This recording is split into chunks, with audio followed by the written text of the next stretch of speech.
looking back at the world from another level, you know what I mean? Still. Multiple gunshots lit a block, the fun stops, niggas was calling cops. But no, why? let me that was a little, I like to see you smile. That's one of the things. When hope is lost. But when hope is lost does not mean that you should turn today. I would think that you would turn to prayer first, or anybody would turn to prayer first and God first before they turn to drugs. But no, that's the church at that time had no clue about what drug addiction was like. Okay. So the church shunned dope fiends. Okay. You know, you would go to a church and, well, you got a special seat over here for you. You know. Really? Oh yes. You go a program. The program goes to the church. Oh, y'all got to sit right here. They put you in a certain section because you were. So you don't. It's so that you don't get to mingle with the people. You don't get to do what Paul told us about the church, fellowship. Really? Oh yes. So you're saying there's still separation inside the church, even church. after the struggle, even after what the church was built on, like you said in the beginning when we first started talking, church was built on Christ after Christ was crucified. Right. But yet and still, you're saying that there's still, even though after segregation, even though after all of that, the church on the inside is still doing segregation, but in a different way. Yeah. The segregation no longer is by race or color. Right. It's about social status. Wow. See, you got churches that you can't join unless you make a certain amount of money that you're going to tithe. One of the best churches I ever been to changed like that. Who was that? Fred Price. Where is that at? Los Angeles. Okay. He used to be here too. Oh, really? He had like 3 churches. And to get to his churches, he had to have a plane. Really? Yeah. Fred Price was big. He had his thing through a dude they call the Father of Faith. I can't remember his name right now, but he's a white dude. And they had a split because this dude was with the Bible that was written by dates. And inside that Bible, he preaches segregation. Dates was a racist. Right. Okay. Now, but Dates wrote the most anecdotal Bible ever written. You never read more than 3 verses before he got something to say. Okay? Some people looked at it as good. There's good information there. Right. But you got to know what you're looking for. Dates gives his opinion, his commentary. They're written so that you know this is what Dates believes. Okay. If you don't know what you're looking for, you'll get completely brainwashed into what Dates believes because he all the time doesn't follow the Bible. Okay. Now, inside the church today, it's more schisms or isms. You know, like this lady is on the pastor's reformation board where they she gets money for the pastor. This person is over the choir. This person is over the usher board. Right. Okay. These become positions of authority and social status. You come into the church as a new member, then you have a problem being able to go between these different auxiliaries. Okay. Paul put it this way: if I sow a seed, you come and water it. God has still got to give the increase. So you're not worth anything, and I'm not either. Because all of it, I don't look to get accolades. That's why I can minister downtown. I'm not looking at nobody starting praising hallelujah. Please don't do that to me. Quit stealing my blessing. Because God said that if we do things to please man, and he is always giving you accolades about what you do, Right. Then when you get to heaven, you ain't got nothing up there. Why? Because you got all yours while you were here. There's a story in the Old Testament about a beggar man named Lazarus. A beggar man named Lazarus? Yeah. And Lazarus sat by this rich man's door. And he was so full of sores that the dogs came to lick his sores. This rich man never acknowledged that he was there. They both died. Who died? The rich man and Lazarus. Okay. Because they didn't acknowledge who? Lazarus. Oh, okay. The rich man was like, right. Go back. I don't want to be bothered. Right. Okay. So when they both died, Lazarus went to the bosom of Abraham, which was at that time paradise, was right across the big cavern from Hades. Okay. Lazarus went there, but rich man started pleading with Lazarus. Just let him dip his finger in some cold water and touch my tongue. That's how he was being tortured. That's how bad it was. Okay. If that happened to them back in the Old Testament, what makes us think that we're going to get away with not acknowledging the poor? Not acknowledge those people who society, namely the principalities, and they have thrown these people away. Okay, what do you think about the assassination of Malcolm X? It was the inside job. An inside job of who? Honorable Elijah Muhammad. You think so? I know so. How do you know so? Okay. Number one, the minister now, who's the minister of information for the Black Panthers,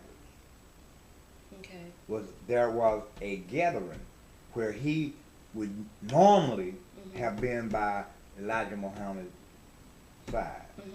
He wasn't present. The same time, they were doing the same time when Malcolm X got shot. He didn't shoot him. Who didn't shoot him? Farrakhan. He didn't shoot him. But so they were saying. But he did. But he does know who did it. So they were saying that Farrakhan had something to do with the shooting? Farrakhan had something to do with the shooting. Is that hearsay or? Is that hearsay? No. I wasn't there. Right. But I have it, as they say, I have it by credible witnesses. So someone from word of mouth basically said, okay, we were there, we heard, or we were... We know the person. For a fact. Yeah, we know the person. Okay. Naturally, they say, well, the people who did it weren't Muslim. No kidding. If I was going to have somebody assassinated, I'm not going to use somebody from my organization. Right. The mafia didn't do that. Right. Detroit used to be known as the murder capital of the world. People. Detroit, Michigan, baby. Yes, ma'am. Where I used to live at was known for. It used to be the murder capital of the world. Murderers. I thought New York was the murder capital because of all the mafias and. But where they get their shooters? I don't Detroit. know. Oh, really? I didn't know that. I was in Detroit. Okay, we get into another part of my life. I was president in Detroit when they had the dope wars. Okay, what do you mean dope wars? Dope dealers, big guys, the ones who were at the top, warring over territory. Oh my God. They had... Was this like a black mafia thing or? Well, they never get organized that good. Okay. But they were organized in their, like, if this is my turf and that's your turf, I'm organized here. So that's but just I'm not together. We not But this is like what gang members do. They fighting over territory that don't belong to them, or is that a little different? It's different. It's a lot different. See, these gang members have no discretion about who they shoot, who they get on, why they get on people. You know, he just woke up and had a bad day. He's going to shoot somebody. Oh, wow. Okay. In the dope wars, territory was essential. Okay. Because you go into a person and you're buying a certain amount of product. Okay. That amount of product has to be sold within a certain amount of time. So this was like in what, the 60s, the 70s? In the 70s. The 70s, okay. Yeah, okay. And that's in but Detroit. The 60s, yeah, but the 60s had this going on. Detroit had some of the best dope houses in the world. They used to have, you had live music, you have a bar, they'll set you up on the bar with your dope. They had shooting galleries, they had smoking rooms. Oh, wow. You know? Right. It was in a house. But to get in that house, you had to go through security. Okay. They had steel doors with steel rods that fit in a locking place on the floor. They had a ceiling cut out in the top with a man sitting up there with a 12 gauge shotgun. Wow. And you would be trapped in this little foyer. So you try to break in, you'll never get in there before that man, or a man up over your head cuts loose. So that wasn't, here's what happened. Instead of coming trying to break through the doors, like they have 10, 15 guys. They come through every window on the first floor. Right. Okay. The only thing that broke that up was they shot this girl in the head with a 357. African American? Oh yeah. What year? In the 70s? Why they shoot her in the head? Because when this thing about home invasion, that's where it started. So you have a right to shoot someone if they enter your property. They would invade your house. If you got a dope house and it's full, they come through the windows. You never knew whether it was going to be the police or another dope dealer's henchman. Wow. They shot this girl. She was young? And they thought she was dead. But she lived. Wow. And she identified everybody that came in there. Wow. And that was in the 70s? Yes. Was she young? Yeah, but not a baby. You know, she was probably in her late 20s, early 30s. Oh, wow. Wow. Oh, they had prostitutes in there. You could get a girl while you doing whatever you do. Cause like I said, they got shooting guns and everything in there. So then basically, how long have gangs and drug dealers, street hustlers been around then? Like 9. I'm talking about gang now. I'm not talking about drug dealers. Drug dealers been here forever. Oh, okay. You know, there's nothing new about drug dealers.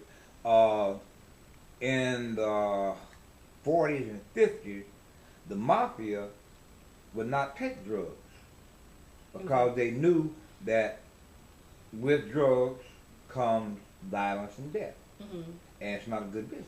Now, I did read about that the mafia did not affiliate themselves with gang members or street hustlers because not only did they bring bad names or bad business, but they also said they caused problems for their business and, you know, make them look bad. Because they didn't have what the mafia has, which is respect.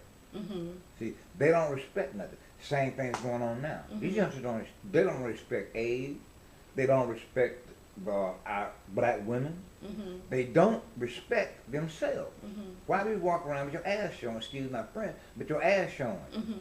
You know, with the pants saggy pants. Number one, if you're doing something wrong, that's the last thing you need because you can't run like that. See, right. When I was out there in the street, they came out with platform shoes.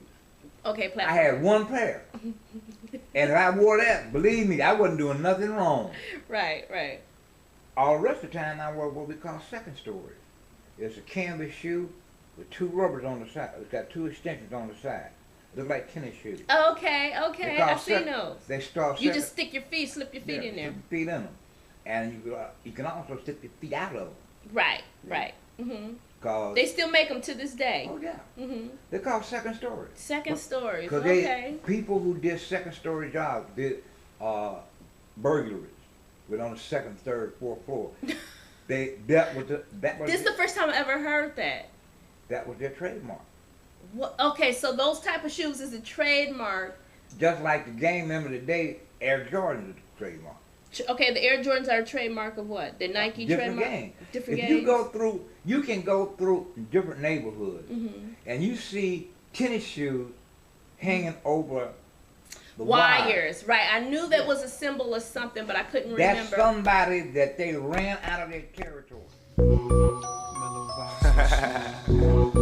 John B.